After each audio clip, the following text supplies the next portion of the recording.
On va passer maintenant par la capsule cas pratique avec aujourd'hui le sujet hygiène bucco-dentaire. Stop aux mauvaises habitudes. On y va.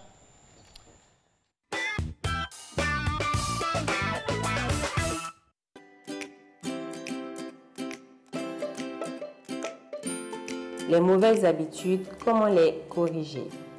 Concernant l'utilisation du cure-dent ou du pic, les pics sont les petits bâtonnets en bois que certaines personnes ont l'habitude d'insérer entre les dents après les repas.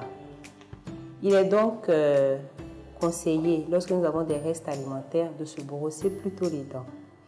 Et si nous devons vraiment utiliser les pics, il faut émousser la pointe, c'est-à-dire mâchouer un peu la pointe avant de retirer les restes alimentaires pour éviter d'irriter la gencive, c'est-à-dire de blesser la gencive pour ne pas qu'après nous ayons d'autres problèmes.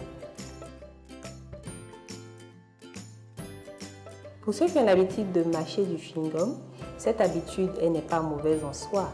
Mais si vous avez des amalgames en bouche ou des reconstitutions coronaires en bouche, le fait de mâcher du chewing-gum va les fracturer, les casser et réouvrir vos caries dentaires.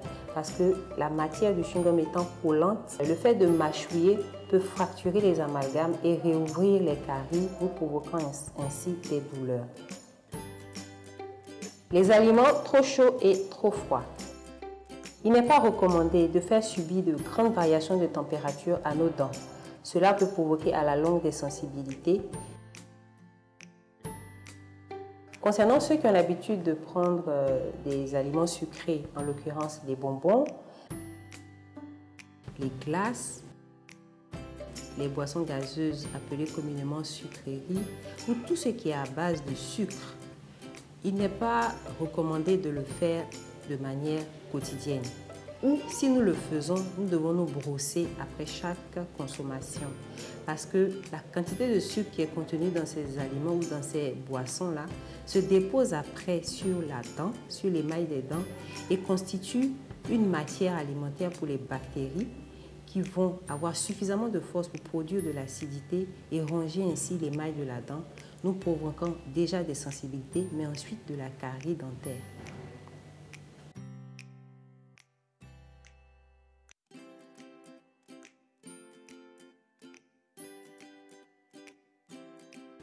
Toutes ces mauvaises habitudes que nous avons énumérées peuvent vous entraîner diverses pathologies bucco-dentaires, la carie, les gingivites, même des ulcérations buccales. Il faut donc écouter les recommandations que nous avons faites, les suivre et vous aurez ainsi une bonne hygiène bucco-dentaire.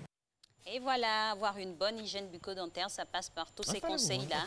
Vous avez consommé tout à l'heure un bon jus, on a eu aussi un petit déj. On peut avoir des résidus comme ça d'aliments sur les dents. Il faut se brosser les dents après chaque repas. Voilà, c'est conseillé 2-3 fois dans la journée. Quitte à avoir son kit de brossage même dans le sac, tout ça, quand on est appelé à rester au travail pendant longtemps ou bien hors de la maison, c'est très pratique. Et puis, pas lourd, oui. spécialement aux enfants, c'est à l'enfance qu'il faut inculquer cela vraiment. Et puis anticiper aussi, si vous savez qu'il y a des aliments qui ont une forte odorance, par exemple, il faut vraiment éviter. Et puis boire de l'eau, à défaut d'avoir sa brosse à dents, boire beaucoup d'eau, se gargariser souvent, même si ce n'est pas...